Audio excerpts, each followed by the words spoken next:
মানে জানি না মানে কি একটা বানাতে গেছে, ঠিক আছে? আবার এর মধ্যে আবার পুর বা দেওয়া আছে, মানে মানে ডিজাইনটা কিসের, মানে মনে হচ্ছে কি মানে বাচ্চা মানে বিড়ালের সেই পা গুলো হয় না, বিড়াল হ্যাঁ। কুকুরের সেই পায়ের মতোই লাগছে বিড়ালে কুকুর। বল মানে কি জিনিসটা বানাতে গেছিস? আরে মাছ বানাতে মানে গেছিলাম। খাবারটার নাম কি? আমার মাথা। নাম কি বল খাবারের, মানে কি কি দেওয়া আছে এর মধ্যে? পুর? আলু। ঝাল না মিষ্টি হবে খেতে? ঝাল।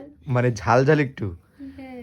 মানে ঝালটা মানে সিঙ্গারা। সিঙ্গারার মতো। ও মানে সেইটা বল যে সিঙ্গারা, মানে সিঙ্গারা মানে নতুন, মানে নতুন সিঙ্গারা এটা, মানে নতুন ডিজাইনের সিঙ্গারা। ওটা দেখতেও তো ইউনিক লাগছে, আর যে খেতে কেমন লাগবে জানি না। ওটা আমি মাছ ঠিক আছে, কি বানাতে বানাতে গেছিলিস কি? মাছ। মাছ বানাতে জানি না আরে ওইগুলো এই পেটেগুলো মানে এমনি পুর দেয় না, এমনি তাহলে সুন্দর করে করে। আমি আবার এক্সট্রা মাথা মারতে গেছিলাম, ভুল হয়ে গেছে। ভুল হয়ে গেছে, মানে দেখতে মানে ইউনিক টাইপের, মানে কিরকম একটা দেখতে লাগছে, মানে খেতে কেমন লাগবে জানি না, আর খেয়ে দেখি কেমন লাগছে। ঠিক আছে। মুখ শখে দেখো।